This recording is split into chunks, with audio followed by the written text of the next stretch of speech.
তাই এই যে নাম, নামের যে মহিমা, ইসকন আন্তর্জাতিক কৃষ্ণ ভাবনামৃত সংঘ আজকে যে সারা পৃথিবীতে প্রচার করলেন, এই বৌদ্ধ ভূমি থেকে সনাতন ধর্ম হারিয়ে যাচ্ছিল।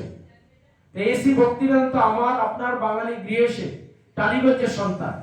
ইসকন কোনো আমেরিকান সংস্থা নয়, হয়তো তিনি আমেরিকায় গিয়ে সেটা প্রতিষ্ঠান করেছেন। কারণ কি? আমরা বিদেশিকে ভালোবাসি, আমরা বিদেশিদের কালচার নিয়ে থাকতে ভালোবাসি। তাই তার গুরুদেব ভক্তি সিদ্ধান্ত সরস্বতী গোস্বামীর কৃপায় তিনি আমেরিকা গিয়ে এই ইসকন প্রতিষ্ঠান করেছেন, যার আলোকে আজকে 125টা কান্ট্রিতে 99 ভাষায় এই শ্রীমদ্ ভাগবত গীতা যথাযথ ভক্তরা মাতাজিরা প্রচারিত হচ্ছে। তার সেই সংস্থার সাথে আমি নিজেকে যুক্ত করতে পেরে আমি আমার নিজেকে ধন্য মনে করি। কারণ আমাদেরকে কেউ এই কলিযুগে যুগধর্ম কেউ আমাদেরকে বলেনি যে একটু নাম করো, আমাদেরকে কেউ বলেনি যে একটু তিলক করো, আমাকে কেউ বলেনি যে গলায় তুলসী মালা পরো, আমাকে কেউ বলেনি যে নিরামিষ কৃষ্ণ প্রসাদ গ্রহণ করো, আমাকে কেউ বলেনি যে ধর্ম প্রচার করো, আমাকে কেউ বলেনি যে টিক্কি রাখো মাথায়, আমাকে কেউ বলেনি যে মানুষের সাথে ভালো ব্যবহার করো। আজ কালচার এসছে, বৈদিক কালচার। তাই আমার আপনার ঘরের ছোট্ট শিশুটাকে যদি আমরা তার লেখাপড়ার পাশাপাশি এই গীতার জ্ঞানটা, ইসকন পানিয়াটি আমাদের কাছে, সেখানে গিয়ে যদি আমার বাচ্চাটাকে একটু সপ্তাহে একদিন নিয়ে আমরা এই গীতার ক্লাস করাতে পারি, তাহলে কি হবে? সে কার সাথে কিভাবে কথা বলবে, সে সাধারণ জ্ঞানটা অর্জন করবে।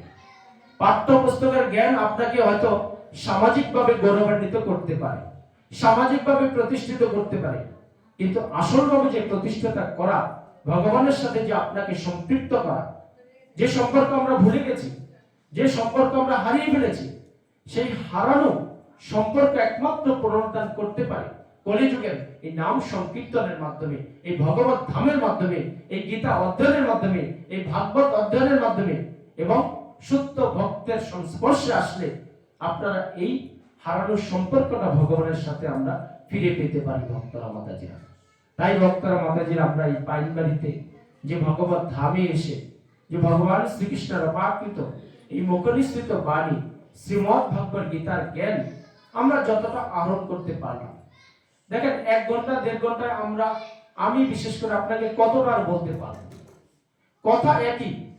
আপনি যেই সাধুগুরু বৈষ্ণব দিয়ে ভাগবত পাঠ করাবেন, হয়তো তাদের বাচন ভঙ্গি বা এক্সাম্পল গুলো আলাদা হবে, মেন কিন্তু কৃষ্ণ সেবা, কৃষ্ণ সেবা করা, ভগবানকে আরাধনা করা, কৃষ্ণ চেতনা, কৃষ্ণ ভবনে জাগ্রত হওয়া।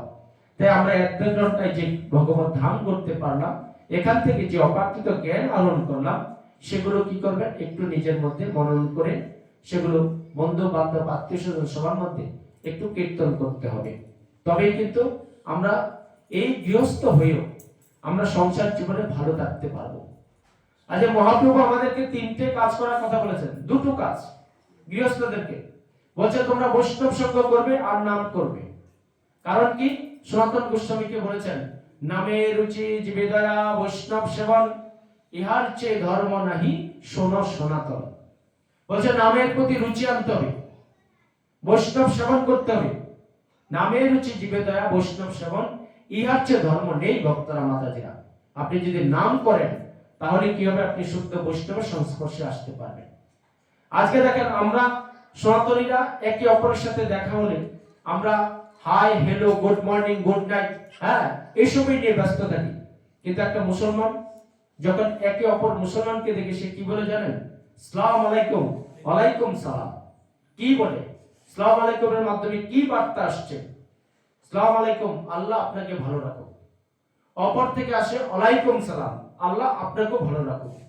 তাই আমিও ভাগবত পাঠে এটাই বলি, সনাতন ধর্মের প্রচারক কৃষ্ণের দাস সুজিত প্রভু, যে আমরা যাকে যখন দেখবো আমরা অন্তত হরে কৃষ্ণ রাধে রাধে যদি এটা বলি, তাহলে কি হবে?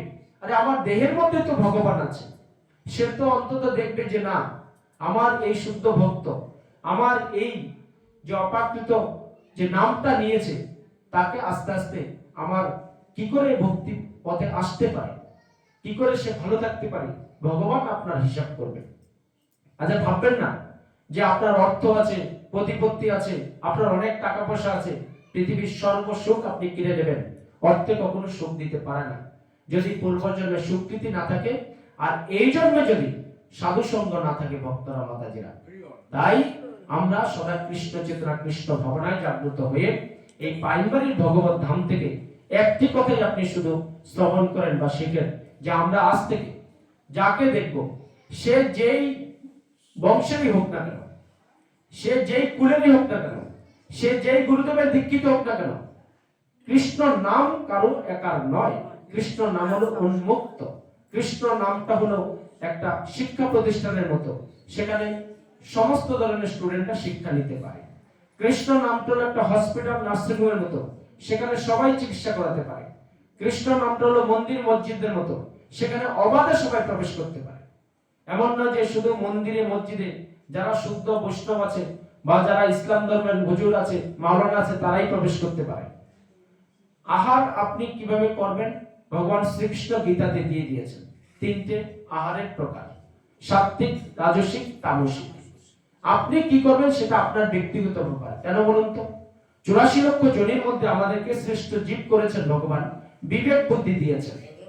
বিবেক থাকা সত্ত্বেও যদি আমার চরিত্রের মধ্যে একটা পশুর চরিত্র আসে, তাহলে মৃত্যুর পরে আমাকে পশু জনিতেই যেতে হবে। আমি কখনো ভগবানের কাছে যেতে পারবো না, কখনো আমি মানুষ হতে পারবো না। তাই আমি আপনাকে বলবো না আপনি কৃষ্ণ প্রসাদ খান, আপনি মাছ মাংস খান, আপনি নিরামিষ খান। আপনি বুঝে নিন। এই বোঝার ক্ষমতা কখন আসবে? গীতা পড়তে হবে। গীতা পড়ুন, জীবনকে আলোকিত করুন।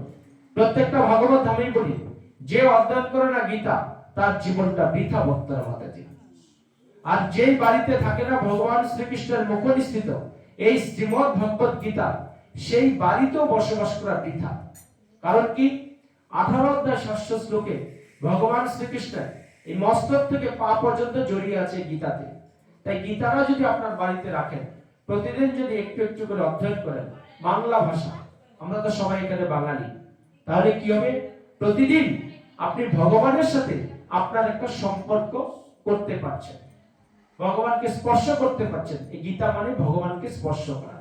তাই এত সুন্দর সুযোগ পেয়ে আমরা কলিযুগে আমরা যদি তারপরেও পিছিয়ে থাকি, আমরা যদি তারপরও ভগবত ভক্তি থেকে দূরে থাকি, ভগবানকে ভুলে থাকি, তাহলে জাগতিক সুখ নিয়ে আমরা বেশি দিন থাকতে পারবো না। সদা কৃষ্ণ চেতনা কৃষ্ণ ভাবনায় আমরা জাগ্রত থাকলে আমরা সদা ভালো থাকতে পারবো। সবাই ভালো থাকুন, সুস্থ থাকুন। এরপর আমাদের কীর্তন হবে, এক নাম হবে। আপনারা সবাই এসে সম্পৃক্ত হবেন এই ভগবান শ্রীকৃষ্ণের পাইনবাড়িতে। এই গীতার অপাকৃত জ্ঞান ভক্তরা মাতাজিরা, যদি আমি ভুলভ্রান্তি ব্যাখ্যা দিয়ে থাকি, আমার এই কথার মাধ্যমে আপনাদের মনে যদি কারো বিন্দু মাত্র আঘাত লেগে থাকে, আপনারা এটা ক্ষমা সুন্দর দৃষ্টিতে দেখবেন। সবাই ভালো থাকুন, সুস্থ থাকুন। এটাই গৌর হরি বল। হরে কৃষ্ণ কৃষ্ণ কৃষ্ণ হরে হরে, হরে রাম রাম রাম হরে হরে।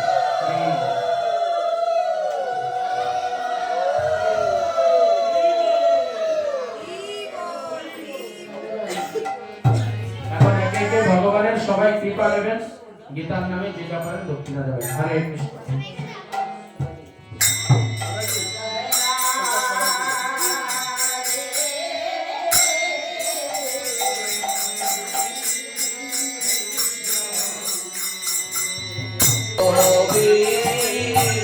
Oh,